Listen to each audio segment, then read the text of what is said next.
어떤 사람이 말하기를 사랑은 같은 꿈이라고 했습니다. 이 의미는 사랑은 같은 꿈, 원드림을 소유한다는 것입니다. 이 꿈은 무엇입니까? 함께 거주하고 함께 일하며 또한 함께 기뻐하고 누리는 것입니다. 그가 하는 일, 그가 거주하는 것, 이 모든 환경, 이 관계 속의 진정한 만족과 기쁨, 이것이 바로 사랑 안에서 양측이 함께 바라는 하나의 꿈입니다. 그러나 세상 사람들에게, 이 죄인들에게 자신의 소망, 자신의 이러한 추구는 당신이 반드시 얻을 수 있는 것은 아닙니다. 반드시 완전한 만족을 얻을 수 있는 것도 아닙니다. 왜냐하면 사람 안에는 완전함이 없기 때문입니다. 이 죄의 환경과 많은 장애와 방해가 있습니다. 그러나 하나님은 영원 전부터 계획을 가지고 계셨습니다. 영원 전부터 이미 보셨고 이미 그가 이루셨습니다.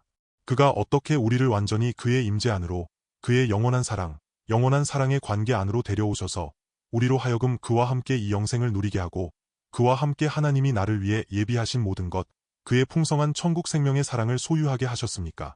그렇다면 우리가 요한일서 4장 13절부터 16절까지의 말씀을 통해 이 보배로운 진리를 확인합시다. 하나님이 그의 영을 우리에게 주심으로 우리가 그 안에 거하고 그가 우리 안에 거하시는 줄을 아느니라. 아버지가 아들을 세상의 구주로 보내신 것을 우리가 보았고 또 증언하노니 누구든지 예수를 하나님의 아들이라 시인하면 하나님이 그의 안에 거하시고 그도 하나님 안에 거하느니라. 하나님이 우리를 사랑하시는 사랑을 우리가 알고 믿노니 하나님은 사랑이시라. 사랑 안에 거하는 자는 하나님 안에 거하고 하나님도 그의 안에 거하시느니라. 하나님은 늘 그분 자신의 열망, 특히 사람이 타락한 후에 그분의 열망은 무엇이었습니까? 그분의 열망은 완전히 우리와 함께 거주하는 것이었습니다. 하나님이 우주 만물을 창조하시고 사람을 창조하신 목적은 무엇입니까? 사람이 타락하기 전에 에덴 동산에 집이 있었습니까? 예배당이 있었습니까? 성전이 있었습니까? 성소가 있었습니까? 없었습니다. 어쨌든 아담과 하와가 어떤 집을 지었다고 기록되지 않았습니다. 거기에 성전이 있었습니까? 그런 말은 없습니다. 저는 없었다고 믿습니다. 왜냐하면 하나님이 바로 그들의 집이었고 하나님이 바로 그들의 거처였기 때문입니다. 하나님은 어디에 거주하셨습니까? 아담 안에, 아담과 하와 안에. 그들은 진정으로 완전히 하나님과의 사랑의 관계 안에 있었습니다.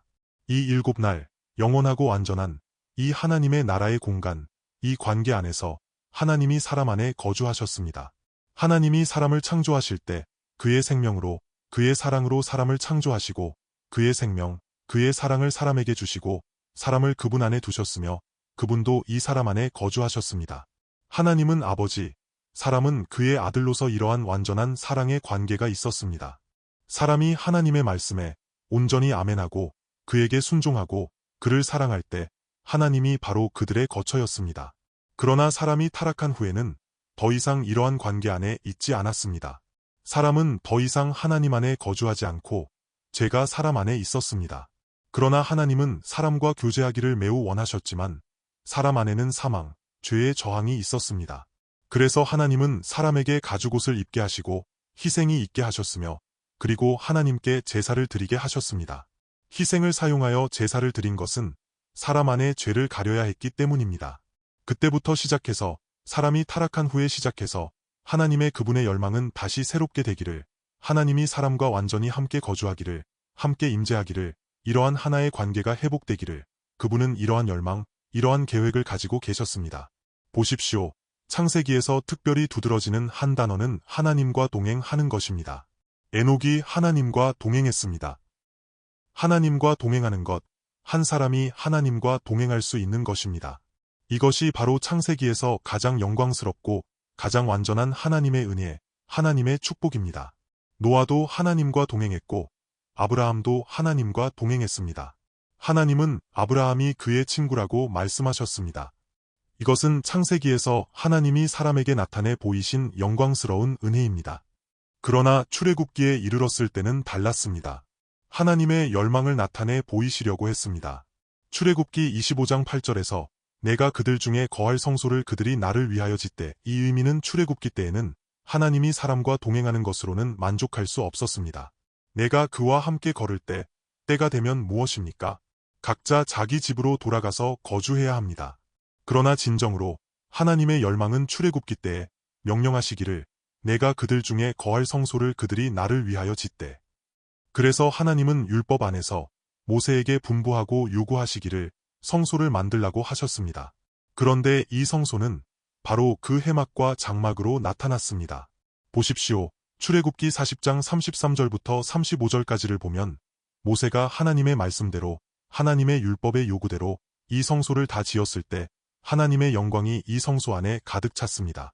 곧 여호와의 영광이 거기에 가득 찼습니다. 처음으로 나타난 성소는 바로 장막, 해막이었습니다. 그러나 하나님은 이 해막에 거주하셨지만 그분은 이 백성들 안에 직접 거주하지는 않으셨습니다. 백성들은 이 해막 안으로 직접 들어갈 수 없었습니다. 또한 하나님도 그들 안으로 직접 거주하실 수 없었고 사람도 하나님의 임재, 하나님의 거처, 하나님의 성소 안으로 직접 들어갈 수 없었다고 말할 수 있습니다. 후에 그들은 가나안 땅으로 들어갔습니다. 우리가 사사기에서도 보듯이 이스라엘 사람들이 범죄하고 그리고 엘리 제사장 시대 때 여호와의 영광이 또다시 그들을 떠났습니다. 왜냐하면 언약궤를 이방인들에게 빼앗겼기 때문입니다. 이러한 때 사무엘과 다윗을 통해 그의 백성, 곧 하나님의 나라가 그들 가운데 다시 회복되기를 바랐습니다. 후에 솔로몬을 통해 하나님의 전을 건축했습니다. 그때는 건물인 하나님의 전이었습니다. 그래서 하나님의 영광도 하나님의 전에 가득 찼습니다. 그러나 이스라엘은 솔로몬 왕 이후에 그들이 불순종하고 하나님의 율법에 불순종하며 하나님을 경외하지 않고 우상을 숭배했을 때 하나님은 계속해서 선지자들을 통해 그들에게 경고하셨습니다. 너희는 회개하라. 너희는 하나님께 순종하라. 너희는 하나님을 경외하라. 너희는 하나님이 너희 가운데 계심을 알라. 너희는 소중히 여기고 너희는 하나님께 순종하라. 그러나 그들은 계속해서 그들의 강팍함을 가지고 있었습니다. 후에 하나님은 이방 사람, 곧 바벨론 왕을 통해 이 성전을 완전히 파괴하셨습니다. 마치 하나님의 영광이 또다시 그의 백성을 떠난 것 같았습니다. 그래서 에스겔서에서 에스겔 선지자의 환상 속에서 보았듯이 여호와의 영광이 이 성전을 떠났습니다. 처음에는 이랬습니다. 그런데 후에 여호와의 영광이 다시 돌아왔습니까? 그분은 어떻게 돌아오셨습니까?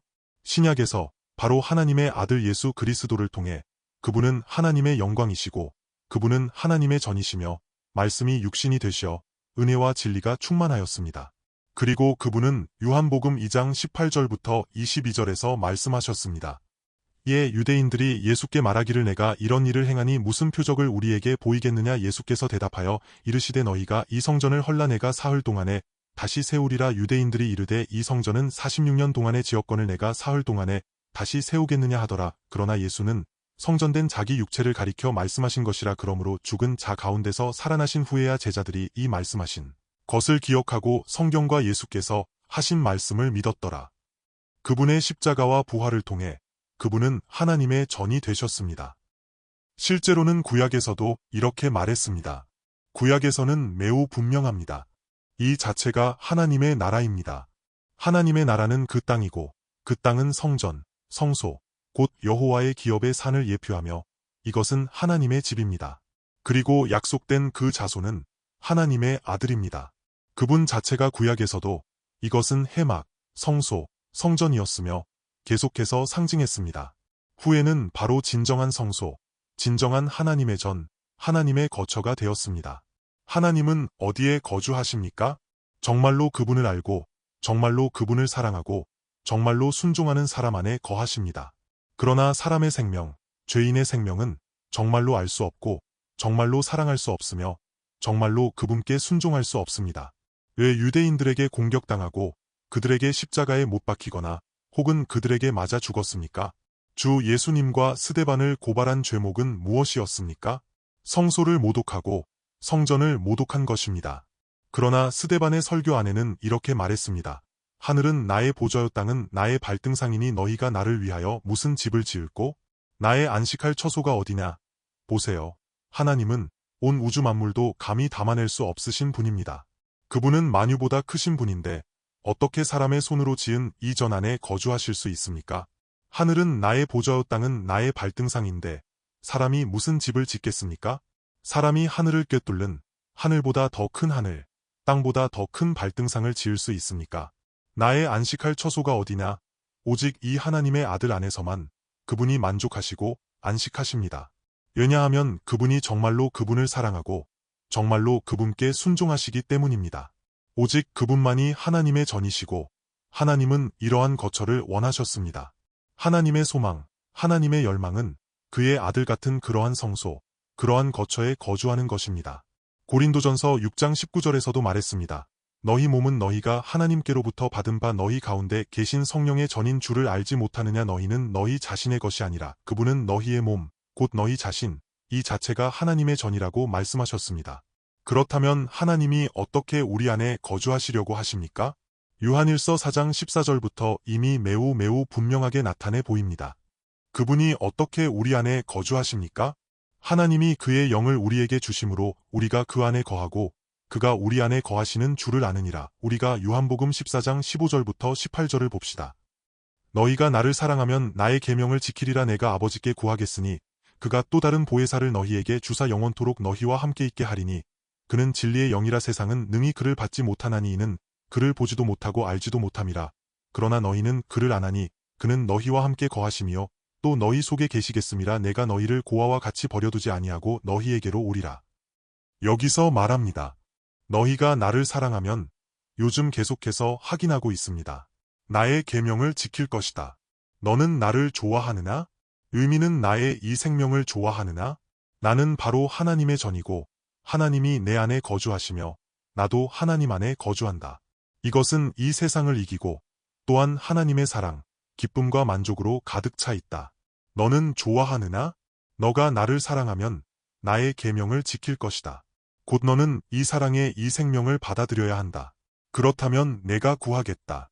내가 아버지께 구하겠으니 그가 또 다른 보혜사를 너희에게 주사 영원토록 너희와 함께 있게 하리니 그는 진리의 영이다. 세상은 그를 알지 못하고 보지 못하기 때문에 능히 받지 못한다. 그러나 너희는 그를 아나니 그는 너희와 함께 거하시며 또한 너희 속에 계시겠음이라. 그분이 실현하러 오십니다. 내가 너희를 고아와 같이 버려두지 아니하고 너희에게로 오리라. 의 의미는 성령이 오셔서 무엇을 실현하십니까? 그분이 우리와 함께 계시며 그분은 영원토록 우리와 함께 있는다고 하십니다. 세상은 능히 받지 못하고 깨닫지 못하며 알지 못합니다. 그러나 너희는 압니다. 왜냐하면 우리가 여기서 생명을 알기 때문입니다. 생명을 안다는 의미는 주님의 생명을 아는 것입니다. 그분을 아는 것, 성령은 주 예수님의 생명을 우리에게 주시고 하나님의 아들을 우리에게 계시하시며 하나님의 아들의 생명을 우리로 완전히 받게 하시고 우리로 그분의 생명을 살게 하십니다. 이렇게 우리가 하나님의 아들 안에 거하고 또한 아버지 안에 거하며 하나님도 우리 안에 거주하신다는 이 의미입니다. 그때는 세상이 나를 보지 못하지만 너희는 나를 보리니 이는 내가 살았고 너희도 살 것이라. 그때 너희가 알게 될 것이다. 내가 아버지 안에 있고 너희가 내 안에 있으며 나도 너희 안에 있는 것을.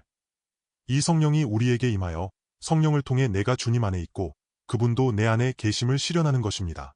보세요. 하나님이 그의 영을 우리에게 주심으로 우리가 그 안에 거하고 그가 우리 안에 거하시는 줄을 아느니라. 특별히 요한일서 4장 12절부터 16절까지의 말씀에서 거한다, 어바잇, 이 단어가 총 6번 나옵니다. 이것은 무슨 의미입니까? 우리가 그분 안에 거한다는 의미는 그분과 진정한 생명의 교제를 나누는 이러한 관계입니다. 우리가 그분의 생명을 공유하는 것입니다. 예수님께서 말씀하시기를 나는 그분 안에 거한다. 물론 사람은 이러한 개념을 가지기 어렵습니다. 나의 마음이 그분 안에 있고 그분의 마음이 내 안에 있다. 만약 그렇다면 우리의 마음은 서로 통하고 교제하고 소통해야 합니다. 곧 우리가 이 생명을 공유한다는 의미입니다. 이것은 죄를 이기고 세상을 이기는 공간이며 정말로 사랑과 순종으로 완전히 연합하는 것입니다. 이것이 하나님의 사랑, 하나님의 능력이 우리 안에서 완전히 실현되는 것입니다. 요한일서 4장 앞에서부터 계속해서 연결되어 이렇게 말합니다. 누가 직접적으로 담대하게 은혜의 보좌 앞으로 나아올 수 있습니까? 우리가 어떻게 할 수 있습니까? 그분은 누구이십니까? 그분은 지극히 거룩하고 지극히 영광스러우신 분, 거룩하다 거룩하다 거룩하다. 그분은 거룩하고 영광스러운 하나님이십니다. 우리 사람, 죄인이 어떻게 하나님 앞에 나아갈 수 있습니까? 심지어 그분 안에 거주할 수 있습니까? 만약 아주 높은 지도자가 왔다면 일반 지방 관리들이 그와 인사하고 접촉하며 하루 동안 한두 시간 그와 함께 지내고 보고하는 것에 압박감이 큽니까? 안 큽니까? 매우 큽니다. 만약 당신이 그와 함께 거주해야 한다면, 만약 그러한 요구가 있다면 당신의 압박감은 매우 클 것입니다. 물론 이것은 사람의 경우입니다. 이분은 우리의 하나님이십니다. 그분은 정말로 보좌에 앉아 계신 하나님이십니다. 어떻게 우리가 그분 안에 거주할 수 있습니까? 이로써 우리가 그 안에 거하는 줄을 아느니라. 어떻게 가능합니까? 왜냐하면 그의 아들을 통해서입니다. 그분이 우리에게 주셨습니다. 구약에서도 이미 매우 분명하게 말씀하셨습니다. 이 가나안 땅 자체가 하나님의 전, 하나님의 성소입니다. 신약에서는 예수 그리스도, 그분은 하나님의 전이십니다. 하나님이 세상을 이처럼 사랑하사 독생자를 주셨으니 이 하나님의 아들의 생명을 우리에게 주시려는 것입니다. 이 구원은 무엇입니까? 아버지와 아들의 관계로 이렇게 우리를 구원하는 것입니다. 우리가 성령의 인도하심을 받아 아버지와 아들의 관계 속으로 들어가야 합니다. 하나님은 우리를 사랑하시고 우리를 구원하시며 그의 독생자를 우리에게 주셨습니다. 그런데 하나님의 사랑하는 아들은 그분도 아버지와 나뉠 수 없습니다. 그래서 오직 그분을 통해 그분과 아버지의 사랑의 관계를 통해 하나님 앞에 나아갈 수 있고 또한 하나님 안에 거주할 수 있습니다. 이것이 우리 안에 있는 하나님의 사랑입니다. 누구든지 나를 사랑하면 나의 말을 지키리니 내 아버지께서 그를 사랑하실 것이요 우리가 그에게 가서 거처를 함께 하리라. 이것은 십자가에서 이루어진 십자가에서 증명된 사랑입니다. 그분이 우리에게 그의 사랑을 이렇게 기묘하게 우리에게 나타내 보이셨습니다. 14절 아버지가 아들을 세상의 구주로 보내신 것을 우리가 보았고 또 증언하노니 그 보내다라는 단어는 3번 나옵니다. 9절 때 하나님이 자기의 독생자를 세상에 보내사 우리로 그로 말미암아 생명을 얻게 하셨으니 이 하나님의 구원은 어렵지 않습니다. 구약 때에는 무엇을 보았습니까? 바로 자기 자신, 자기가 어떻게 하고 자기가 어떻게 하나님을 사랑하고 자기가 어떻게 하나님께 진지하고 열심을 내고 자기가 어떻게 하나님께 순종하고 하나님을 사랑하는지 계속해서 이것들을 보았습니다. 자기 자신에게 요구하고 다른 사람에게 요구했지만 성공했습니까? 성공하지 못했습니다. 그래서 희망이 없었습니다. 하나님이 아들을 보내신다고 계속해서 말씀하십니다. 하나님이 그의 독생자를 보내시고 하나님이 그의 아들을 보내사 우리 죄를 위해 화목제물로 삼으셨습니다. 하나님이 아들을 세상의 구주로 보내신 것, 이것은 무슨 의미입니까? 앞의 말씀은 우리가 충분히 이미 설명하고 확인했습니다. 14절 아버지가 아들을 세상의 구주로 보내신 것, 이것은 앞뒤 문장 사이에 나온 것입니다. 앞뒤는 하나님이 그의 영을 우리에게 주심으로 우리가 그 안에 거하고 그가 우리 안에 거하시는 줄을 아느니라. 그리고 14절에서 이렇게 말한 후에 아버지가 아들을 세상의 구주로 보내신 것을 우리가 보았고 또 증언하노니 이것은 15절에서 말합니다. 누구든지 예수를 하나님의 아들이라 시인하면 하나님이 그의 안에 거하시고 그도 하나님 안에 거하느니라. 하나님이 우리를 사랑하시는 사랑을 우리가 알고 믿노니 하나님은 사랑이시라. 사랑 안에 거하는 자는 하나님 안에 거하고 하나님도 그의 안에 거하시느니라. 보세요. 앞뒤 13절에서 뒤의 말씀에서 우리가 보았듯이 사람이 하나님을 사랑하기 위해 사람이 사람을 사랑하기 위해 스스로 어떻게 해야 하고 당신이 어떻게 순종해야 하며 당신이 어떻게 진지해야 하는지 하나님을 위해 사람을 위해 무엇을 해야 합니까? 아무것도 없습니다. 이미 구약 때에 해야 할 것은 다 했습니다. 후에 사람에게는 희망할 것이 없었습니다. 사람이 해야 한다. 사람이 어떻게 하나님을 사랑하고 사람이 어떻게 사람을 사랑하며 사람이 스스로 해야 한다. 어떻게 해야 한다. 이것은 이미 희망이 없습니다. 사람에게 필요한 것은 무엇입니까? 바로 구주, 구속주입니다. 아버지가 아들을 세상의 구주로 보내신 것, 만약 당신이 스스로 할 수 있다면 구주가 필요 없습니다. 사람은 스스로 완전히 절망했습니다. 마치 한 사람이 물속에서 곧 익사하려고 할 때 그 스스로 발버둥 쳤지만 발버둥 쳐도 희망이 전혀 없고 바로 익사하는 것과 같습니다. 그래서 그는 구주가 필요합니다. 누군가 물속으로 뛰어들어 헤엄쳐 가서 그를 구해내는 것입니다. 이것이 바로 구주의 의미입니다. 주 예수님께서 이 땅에서 어떻게 구주가 되십니까? 이 의미는 모든 사람으로 하여금 하나님 앞에 나아오는 사람이 안전히 하나님을 사랑하고 안전히 사람을 사랑하여야 한다는 것입니다. 그러나 죄인은 이미 증명되었듯이 실패했고 할 수 없으며 무력하고 소용이 없습니다. 사람은 하나님과의 관계에서 완전히 실패했습니다. 아버지가 그의 아들을 보내신 것, 바로 하나님 그분 자신입니다. 그분은 하나님이시고 그분은 하나님의 영광의 광채이며 하나님의 본체의 형상입니다. 그런데 그분은 이 세상에 오셔서 사람의 신분으로 사람의 위치에서 완전히 순종하고 하나님을 사랑하려고 하셨습니다. 하나님이 요구하신 것, 하나님이 사람에게 요구하신 것을 그분은 다 하셨습니다. 하나님을 사랑하고 사람을 사랑하며 완전히 세상에 의해 사람 자신의 육체에 의해 붙잡히지 않고 하나님의 사랑에 붙잡혀서 완전히 하나님께 순종하고 그리고 하나님의 사랑 안에 거주하는 것입니다. 이 생명이 성공했습니다. 이것이 바로 천국이고 이것이 바로 아버지의 집입니다. 너희는 마음에 근심하지 말라. 하나님을 믿으니 또 나를 믿으라. 우리 그리스도인들이 어떻게 구원을 받았습니까? 그분을 믿는 것입니다. 예수님을 믿고 구원받습니다. 예수님을 믿고 구원받는다는 의미는 무엇입니까? 제가 다시 간단하게 말하겠습니다. 주 예수님께서 이 땅에 계실 때 어떻게 하나님의 요구에 도달하셨는지, 그분이 어떻게 완전히 하나님께 순종하고 완전히 하나님을 사랑하셨으며 또한 완전히 사람을 사랑하려고 하셨는지, 그분은 하나님과의 관계에서 완전히 성공하셨습니다. 그래서 그분은 아바 아버지께 기뻐하심을 받았고 그분은 아바 아버지께 완전히 영접되었습니다. 너는 내 사랑하는 아들이요 내가 기뻐하는 자라. 하나님 아버지께서 늘 그분과 함께 계셨습니다. 하나님은 그를 혼자 여기에 버려두지 않으셨습니다. 왜냐하면 늘 그와 함께 계시며 그가 늘 그분이 기뻐하시는 일을 행하기 때문입니다. 그분은 늘 아버지 안에 거주하셨고 아버지도 이 하나님의 아들 안에 거주하셨습니다. 그분은 계속해서 이렇게 말씀하셨습니다. 그분은 정말로 아바 아버지와 완전히 사랑의 관계, 완전히 하나됨의 관계였습니다. 그분이 이렇게 성공하셨습니다. 우리가 예수님을 믿는다는 의미는 예수님의 성공을 믿는 것입니다. 주 예수님의 그분이 완전히 하나님 아버지께 기뻐하심을 받은 것을 믿는 것입니다. 믿는다는 의미는 무엇입니까? 그분의 성공, 그분의 성취가 나의 성공이 되고 나의 성취가 되는 것입니다. 그분의 생명이 나의 생명이 되는 것입니다. 주님은 이러한 생명, 내가 아버지와 이러한 완전히 사랑의 관계 안에 있는 이렇게 성취된 생명을 우리의 생명이 되게 하시는 것입니다.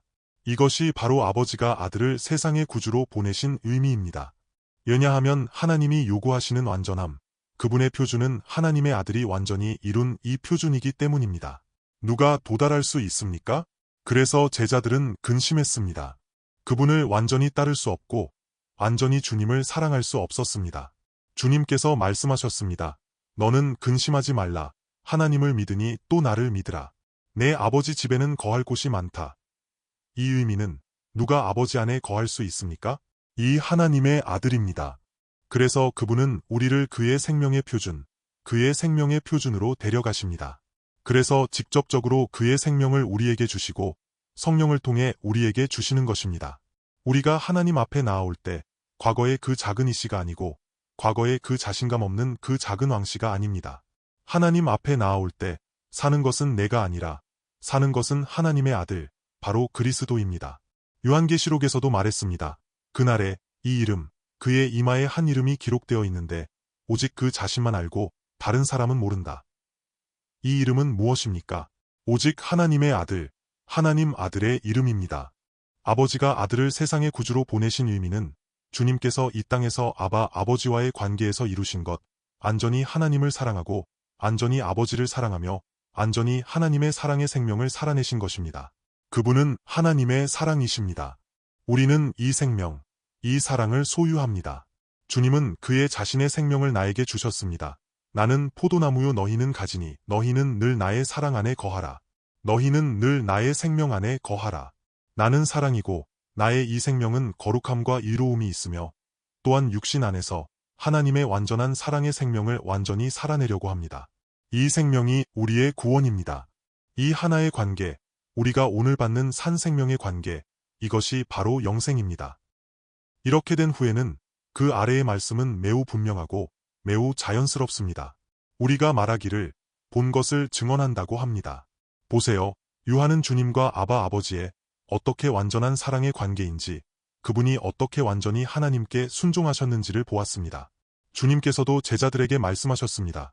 내가 아버지 안에 있고 아버지께서 내 안에 계신 것을 너희가 믿지 아니하느냐? 내가 너희에게 이르는 말은 스스로 하는 것이 아니라 아버지께서 내 안에 계셔서 그의 일을 하시는 것이라. 내가 아버지 안에 있고 아버지께서 내 안에 계심을 믿으라. 그분은 계속해서 말씀하셨습니다. 이것은 우리가 보았고 또 증언하노니 15절 말씀에서 말합니다. 누구든지 예수를 하나님의 아들이라 시인하면 하나님이 그의 안에 거하시고 그도 하나님 안에 거하느니라. 의미는 그분은 나의 구주이시고 그분은 하나님의 아들이십니다. 그렇다면 우리는 어떻습니까? 우리는 이 관계를 받아들여야 합니다. 그분은 하나님의 아들이신 것처럼 우리도 하나님의 아들의 관계 안에 있게 되는 것입니다. 하나님이 그분 안에 거주하시고 하나님이 어디에 거주하십니까?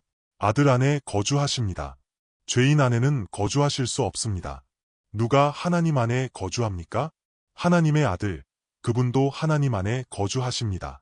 왜냐하면 하나님이 아들을 세상의 구주로 보내셨기 때문에 하나님이 어떻게 우리를 구원하시는지 우리는 참 복음, 천국 복음을 계속해서 확인해야 합니다. 그렇지 않으면 우리는 거짓말에 가려지고 구약의 종교에 가려져 갇히게 됩니다.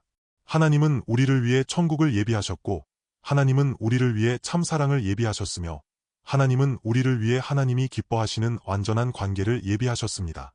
그분은 우리의 구주이시고 그분과 아버지의 이러한 관계, 이 생명 자체가 하나님의 나라입니다.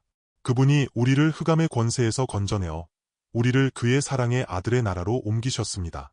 나 자신의 생명, 유대인, 이방인과 마찬가지로 흑암의 권세 안에서 자신의 생명으로 하나님을 사랑하고 사람을 사랑하며 하나님께 순종하려고 하는 것은 단지 흑암의 권세 안에서 스스로 발버둥 치는 것뿐입니다. 오직 하나님의 아들, 오직 하나님의 사랑하는 아들의 생명, 이 하나의 나라, 이 하나의 공간 안에서만 정말로 하나님을 사랑하고 하나님께 순종하며 사람을 사랑할 수 있습니다. 그래서 반드시 구원받아야 합니다. 그분이 우리를 흑암의 권세에서 건져내어 우리를 그의 사랑의 아들의 나라로 옮기셨습니다. 곧 그의 생명이 나의 생명입니다. 그분과 아버지의 이러한 관계가 바로 나의 생명입니다. 무릇 하나님의 영으로 인도함을 받는 사람은 곧 하나님의 아들이라 아버지를 부릅니다. 나에게 이러한 진정한 관계가 있습니까? 나의 이러한 사랑 안에 누구든지 예수를 하나님의 아들이라 시인하면 그분이 하나님의 아들 신분을 우리에게 주시는 것입니다. 하나님이 세상을 이처럼 사랑하사 독생자를 우리에게 주셨으니 하나님의 아들입니다. 아십니까? 하나님의 아들. 우리가 성령의 인도와 감동, 가르침을 받아 배우는 사람들은 우리가 하나님의 아들 이 한마디를 들을 때 우리가 확인합니다. 하나님의 아들, 곧 예수 그리스도. 그런데 하나님의 아들 예수 그리스도, 그분은 나와 직접적인 관계가 있습니다. 이러한 생명, 하나님 아들의 생명을 우리에게 주십니다. 우리로 하여금 또한 무엇입니까? 그의 영을 통해, 그리스도의 영을 통해 증언하고 증명하며 우리와 함께 증언합니다. 우리는 하나님의 아들입니다. 무릇 하나님의 영으로 인도함을 받는 사람은 곧 하나님의 아들이라 아버지를 부르느니라. 만약 당신이 예수를 하나님의 아들이라 시인한다는 의미는 이것이 바로 오늘 내가 받는 나의 신분, 나의 생명입니다. 그래서 나는 스스로 안에 있지 않고 더 이상 과거의 옛 나의 생명 안에서 하나님을 찾고 하나님께 나를 도와달라고 요구하지 않습니다. 더 이상 내 안에 있지 않습니다. 이 하나님의 아들의 신분 안에서, 아들의 생명 안에서 하나님이 기뻐하십니다. 아버지가 그의 참 아들 안에 거주하시고 아들도 아버지 하나님 안에 거주하십니다. 하나님이 우리를 사랑하시는 마음은 이러한 하나님이 우리를 구원하시고 하나님이 그의 독생자를 보내셨습니다. 하나님이 아들을 보내신 것이 아니라 아버지가 아들을 세상의 구주로 보내신 것입니다. 예수 그리스도의 아버지 하나님이 나의 아버지 하나님, 나의 아버지가 되십니다. 이것이 하나님의 사랑입니다. 하나님이 나를 사랑하시고 그의 독생자를 나에게 주셔서 나로 하여금 하나님의 아들이 되게 하셨습니다. 나는 이제 더 이상 과거의 내가 스스로 하나님을 사랑하고 내가 스스로 사람을 사랑하며 내가 스스로 무엇을 하려는 이 위치에 있지 않습니다. 우리도 알고 알아야 하고 또한 믿어야 합니다. 이제는 완전히 자기 자신의 발버둥, 자기 자신의 열심, 자기가 무엇을 붙잡으려는 위치가 아닙니다. 그분의 사랑이 이미 내 안에서 성공했고 실현되었습니다. 보세요. 주 예수님께서 성공하셨습니까? 그분이 어떻게 아버지를 사랑하고 어떻게 사람을 사랑하셨습니까? 성공하셨습니다. 성령을 통해 이러한 사랑을, 이러한 생명을 부어주셨고 그분이 나의 생명이 되셨습니다. 이것이 하나님이 우리를 사랑하시는 것이고 이것이 바로 하나님이 우리를 구원하셔서 그분으로 하여금 나의 구주가 되게 하신 것입니다. 하나님은 사랑이시니 이 사랑이 내 안에 있습니다. 나는 사랑 안에 거합니다. 주님도 제자들에게 말씀하셨습니다. 너희는 내 사랑 안에 거하라. 내가 너희를 사랑한 것 같이 아버지께서 나를 사랑하신 것 같이 너희도 내 사랑 안에 거하라. 주 예수님 그분 자체가 하나님의 사랑이시고 그분의 생명 자체가 사랑입니다. 나의 사랑 안에 거한다는 것은 무슨 의미입니까? 나의 생명이 내 안에서 계속 실현되고 나의 사랑이 내 안에서 계속 성취되고 계속 승리한다는 것입니다. 이것은 주님의 사랑이고 우리를 위해 희생하고 우리를 위해 바치고 우리를 위해 이미 이루어진 완전히 아버지를 사랑하고 또한 완전히 사람을 사랑하는 이 생명입니다. 우리가 이 사랑 안에 거한다는 의미는 너는 나의 살을 먹고 나의 피를 마셔야 한다는 것입니다. 우리가 주님의 이 사랑의 생명을 받아들여야 한다는 것입니다. 포도나무와 가지는 본래 이러한 생명, 이러한 관계가 있습니다. 사랑 안에 거하는 자는 또한 하나님 안에 거하고 하나님도 그의 안에 거하십니다. 어떻게 하나님 안에 거합니까? 하나님이 어떻게 내 안에 거주하십니까? 이 문제의 답은 어떻게 가능합니까? 사랑 안에 거하는 것입니다. 사람이 형제를 사랑함으로써 우리가 사망에서 생명으로 옮겨간 것을 압니다. 이 사랑의 생명은 오직 하나님의 아들 안에만 있습니다. 나의 생명으로는 사랑할 수 없습니다. 오직 하나님의 아들, 그분은 참 사랑의 생명이십니다. 그분의 진정한 사랑의 생명, 그분 자체가 사랑입니다. 사랑 안에 거하는 것, 주님 안에 거하는 것, 주님의 사랑의 생명 안에 거하는 것, 다른 말로 하면 또한 그분의 생명을 받고 그분의 생명을 사는 것입니다. 하나님의 아들은 하나님 안에 거주하시고 하나님도 그분 안에 거주하십니다. 왜냐하면 하나님은 사랑이시기 때문입니다. 양측이 반드시 완전히 사랑 안에 있어야만 양측 안에 거주할 수 있습니다. 그래서 우리 안에 하나님의 사랑이 완전히 내 안에 있습니다. 이 세상의 구주이신 그분이 완전히 성취하고 이루신 하나님이 기뻐하시는 이 사랑의 생명입니다. 의미는 그분이 완전히 아버지와 아들의 완전한 사랑의 관계를 이루셨다는 것입니다. 이 관계가 나의 집, 나의 생명, 나의 구원이 됩니다. 이것이 천국입니다. 그분이 우리를 구원하시고 그분이 우리를 이러한 공간, 이러한 관계로 데려가십니다. 이것은 하나님이 우리 안에서 천국을 이루신 것이고 우리는 이렇게 그분의 나라가 되는 것입니다. 이것이 세상을 이기고 아버지께 영광을 돌리는 것입니다. 우리가 예수님을 믿는다는 것은 이 의미입니다. 이것이 우리가 오늘 확인해야 할 천국이고 확인해야 할 구원입니다. 우리 함께